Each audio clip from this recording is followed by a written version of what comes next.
않습니다. 그렇군요. 그렇다면 열심히 이렇게 유산소 운동, 뭐 산소량을 늘리는 운동을 많이 해야 되겠네요. 네. 예, 그럼 세 번째 드리겠습니다.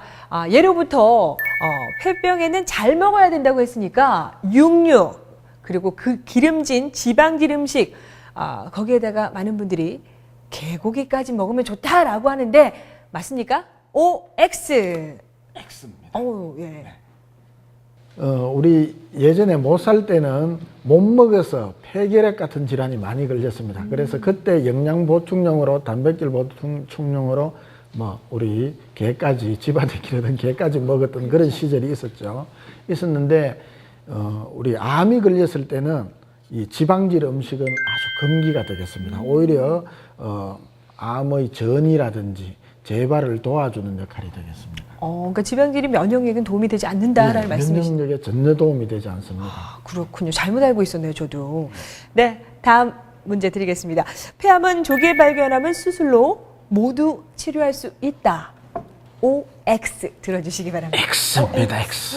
네. 근데 다 치료가 가능하다고 저는 알고 있는데요. 보통 이제 우리가 조기 발견하면은 수술로 다 치료할 수 있다 이렇게 생각하는데 폐암은 좀 특수합니다. 폐암은 이제 두 가지 암이 있는데 이 소세포 폐암이라는 게 있고 비소세포암이 있습니다. 이건 뭐냐면 소세포암이 아닌 것은 비소세포암이죠. 그래서 소세포암은 뭐냐면 작은 세포로 된 암인데 이거는 처음 초기부터 폐에만 생기는 게 아니고 동시다발적으로 몸 전체에 전이가 동시에 되면서 생기는 폐암입니다. 이게 아주 특수하죠. 그래서 이거는 수술할 수가 없습니다. 그래서 이 비소세포암은 이제 작은 세포가 아니고 이제 점점 커지는 이 암입니다. 폐. 그래서 폐에 처음에 생겨서 점점 커져가지고 어느 정도 커지면은 이게 지점을 냅니다. 다른 장기에도 전이가 되고 하는데 이거는 이제 폐에 먼저 생겨서 점점 커지기 때문에 조기에 발견하면은 폐에서 수술을 하면 됩니다. 그런 경우에는 이제 수술을 하는데 소세포암인 경우는 수술을 하려고 그래도 이게 벌써 지점을 초기부터 다 내놨기 때문에 동시다발적으로 이렇게 소세포 그러니까 폐암. 수술이 불가한 겁니다. 그러니까 이 소세포 폐암은 또 이렇게 그 비소세포암하고는 조금 많이 다르네요. 근데 이게 또 발병되는 분들이 또 따로 있나요? 소세포 폐암하고 비소세포 폐암 발병되는 뭐 이렇게 분들이 분류가 있나요? 그거는 뭐 일종의 운인데 대체로 이제 나이 든 분의 경우에는 비소세포암이 많고요. 젊은 분이 폐암이 생겼을 경우에는 소세포암이 많이 생깁니다. 그래서 이 젊은 분이 갑자기 폐암이 생겼는데 손을 쓸 수 없는 경우가 들어있는데 그런 경우에 보면은 소세포암인 경우가 많습니다. 그렇군요. 무섭습니다, 갑자기. 네, 그럼 다음 질문 드리도록 하겠습니다. 기력을 기르기 위해서 역도, 무거운 거죠. 그리고 헬스 근력 운동은 도움이 많이 된다. OX 들어주시기 바랍니다. X. 근데 대부분 운동을 많이 하면 좋다라고 생각을 하는데 X를 드셨어요. 왜 그럴까요? 네, 이 운동을 하면은 우리가 어떤 병에도 좋을 거라 생각하는데 운동은 두 가지가 있습니다. 이 무산소 운동이 있고 유산소 운동이 있습니다. 그래서 이 무산소 운동은 뭐냐 하면은 우리 근력 운동, 헬스 중에 아령이나 바벨을 든다든지 이렇게 보디빌더처럼 이렇게 근육을 만드는 이런 거는 무산소 운동이라 그러고요. 유산소 운동은 걷기라든지 조깅이라든지 뭐 에어로빅이라든지 이런 거는 이제 유산소 운동이라 그러는데 이 무산소 운동은 도움이 안 되고 유산소 운동은 우리가 이 암세포 치료하는데 도움이 됩니다. 왜냐하면은 암세포는 산소가 있는 유산소 환경에서는 이 번성할 수가 없어요. 그렇군요. 그러니까 무산소 운동은 전혀 도움이 되지 않는다? 라고 보시면 되겠네요. 네, 지금까지 그 폐암에 대해서 두근두근 OX로 알아봤습니다. 여러분은 지금 건강은 나의 힘과 함께 하고 계십니다.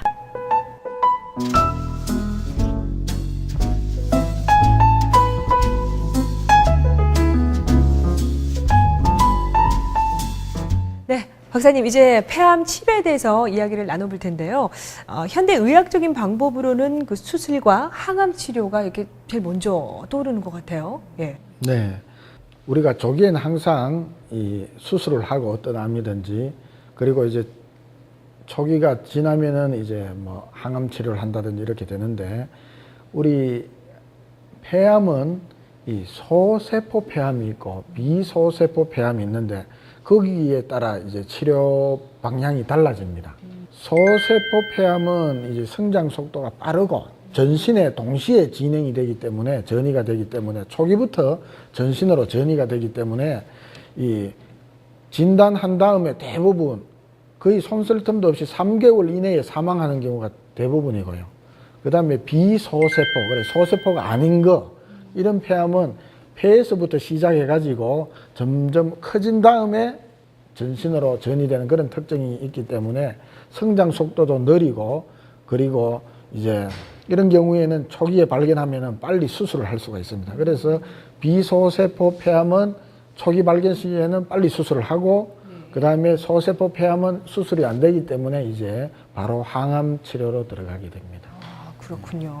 아, 정말 이게 죽는다, 죽음이라는 이 단어를 들으니까 이게 촬영을 하면서도 마음이 먹먹해지고, 갑자기 슬퍼진다고 해야 되나요? 그렇거든요. 근데 정말 이런 말을 듣는 환자들은 눈물밖에 나지 않을 것 같다라는 그런 생각이 드는데, 얼마나 건강해지고 싶고 또 살고 싶을까라는 그런 생각이 드는데, 말로 표현이 안 되겠죠? 네. 네. 더군다나 이제 우리 젊은 분들이 많이 오게 되는 이런 소세포 폐암 같은 경우는 참 젊은 나이에 갑자기 뭐 진짜 뭐 진단받고 얼마 되지 않아서 악화가 되니까 안타깝죠. 근데 이게 또 아픈 사람들이 제가 듣기로는 좀 많이 웃고 또 행복하게 지내면은 그래도 또 이렇게 조금 점점 느려진다, 이렇게 전이가, 뭐 이런 말을 들었거든요. 어떤가요? 그게 정답인가요? 네, 웃음 치료도 우리 암 치료의 하나의 방법입니다. 웃음이라는 거는 굉장히 중요한 감정인데요.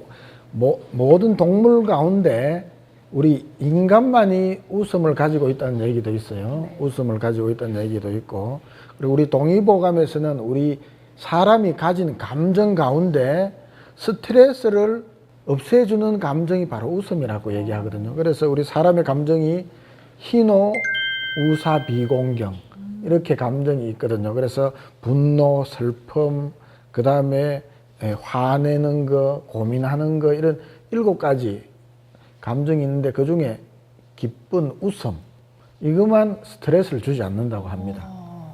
야, 근데 웃는 게 굉장히 중요하다는 거 여기서 다시 한번 느끼게 되는데, 근데 아프면은 사실 이렇게 웃는 게 어렵거든요. 또 자기가 암이라는 큰 병에 걸렸는데 내가 웃을 수 있을까, 그런 생각도 네. 많이 하게 돼요. 그런데 정말 웃어야겠다라는 생각이 들고, 자기가 좋아하는 일, 즐거운 일을 하면서 또 웃게, 좀 억지로라도 좀 웃어야겠다. 예, 억지로라도 웃으면은 우리 몸의 면역력이 증강된다고 해요.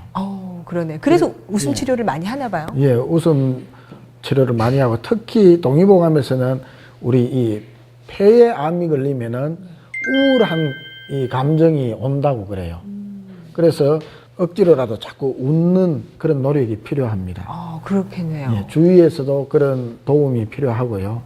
예, 그래서 이제 우리 뭐 황수관 박사님 같은 경우는 웃음 전도사로서 유명한데, 그런 얘기를 많이 하죠. 면역도 증강시키고, 뭐 코미디 TV 방송만 보다가 보니까 암이 나았다는 얘기도 하시고, 뭐 그런 얘기를 하시죠.